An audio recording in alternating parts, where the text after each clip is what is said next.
Hello everyone, this is Teri. Welcome to my YouTube channel, Amethystastrotarot. I'm a practicing astrologer and a tarot reader, and Leo season is in a way loading. Actually, tomorrow, with the sun moving into the sign of Leo, the Leo season will start.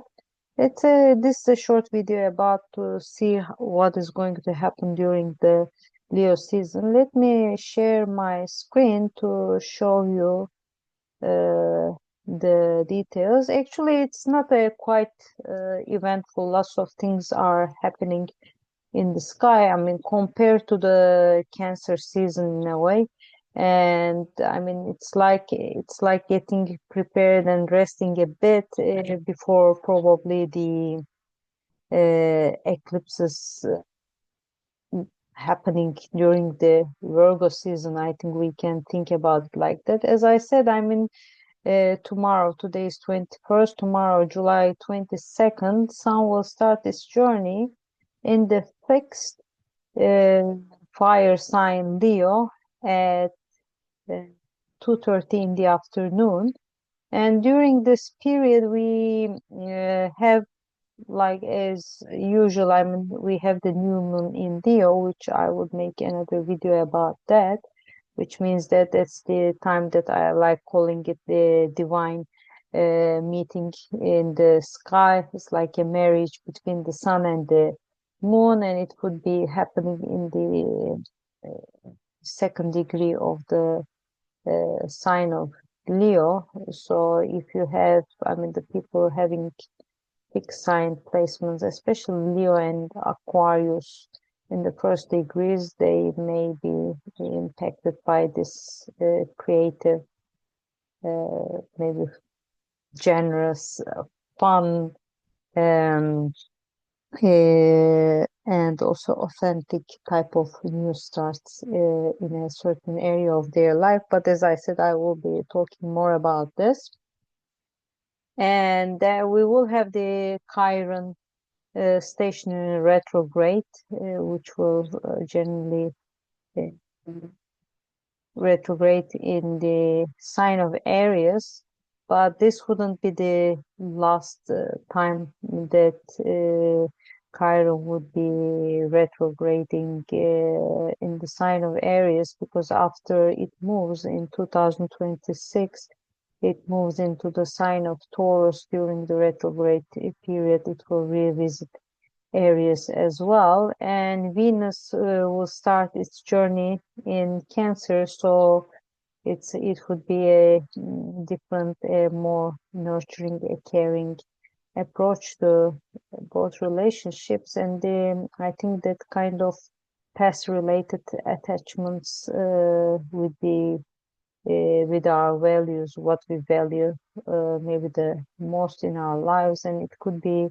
more, also sometimes a more intuitive period for the people who are dealing with arts as well. And on in August, Mars will start its journey in the sign of Libra, which is thought to be like as traditionally it is thought to be in exile, because Mars traditionally rules Aries and Scorpio, but in this case Aries is the opposite sign of Libra, so Mars will be in detriment in the sign of Libra. And for some of the people like myself, at a point it would be their Mars returns as well. It's like to revalue, to revisit the very inside ourselves, which is maybe fighting for this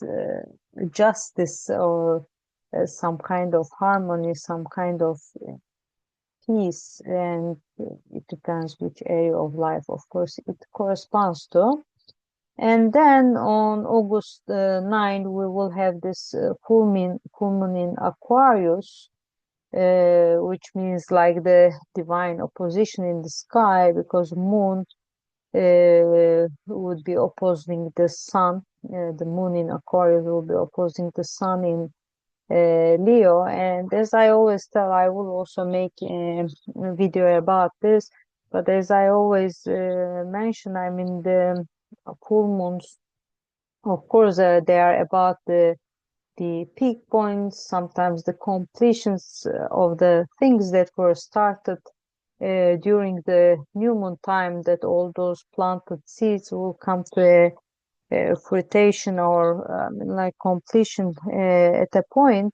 And of course, we have to look at the new moon period that is related to this full moon. But it's also, I mean, since there is this opposition or kind of polarity between moon and sun in the sky, it's about finding that balance, finding that midway through who we are.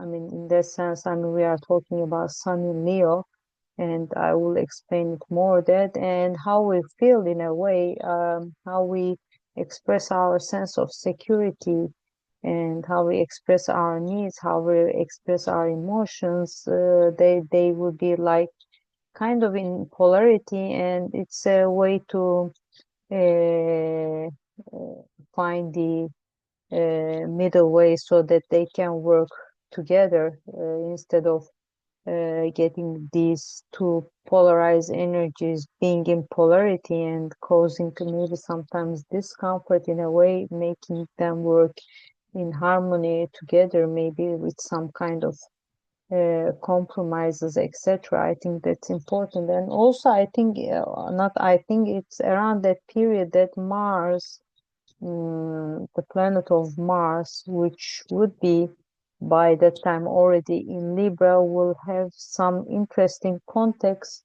with the other bodies, celestial bodies in the sky. So I think it would be good to cover this during the full moon Aquarius. In any case, we will see in the chart, so I can make that interpretation accordingly as well for the full moon in Aquarius.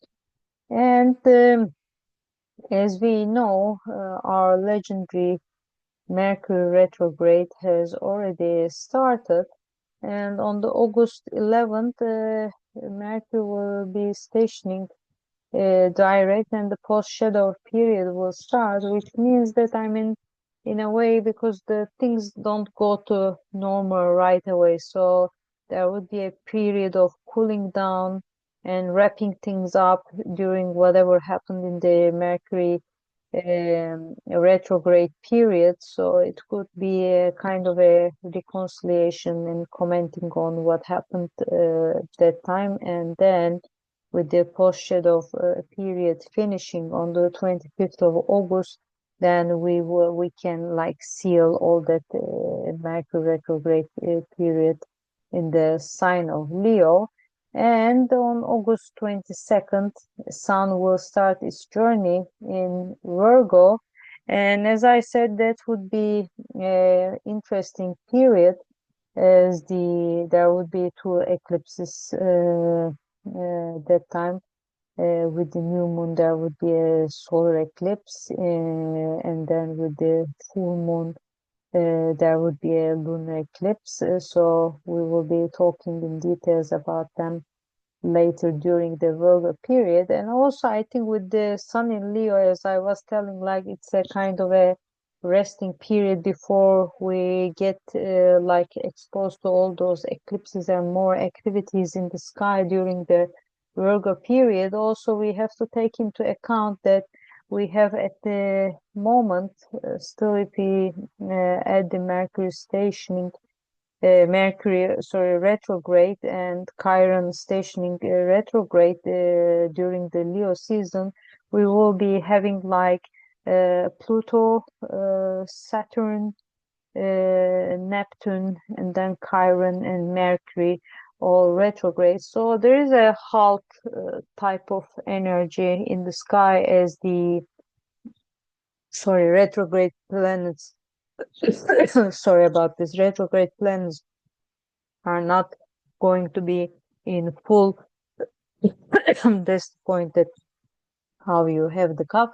Retrograde planets won't have the this energy, um, full energy, full expression in the sign, but it's also a slowing down period and also reflecting on the things that have been done or that have occurred during the direct period. So I think it's like if you are in a sunny place, or especially in the northern hemisphere, for the southern hemisphere, they would be still in the winter time, but it's just enjoying the weather, reflecting, taking down some notes, maybe going back to all notes or all things that we have done, and then reviewing everything. And Sun in Leo season could be helpful about that.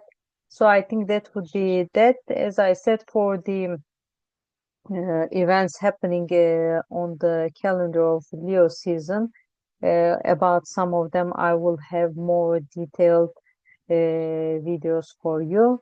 Until then, see you. And before I just close down, I will say that I will stop sharing this. As you may know, I have this series about the decans, one decan, one card, one chart, and I will be in the Leo season for the first decan of Leo, for the first 10 degrees of Leo, looking from the aspect of the, I mean, of course, the sun, because we can always look at the decans in all the placements.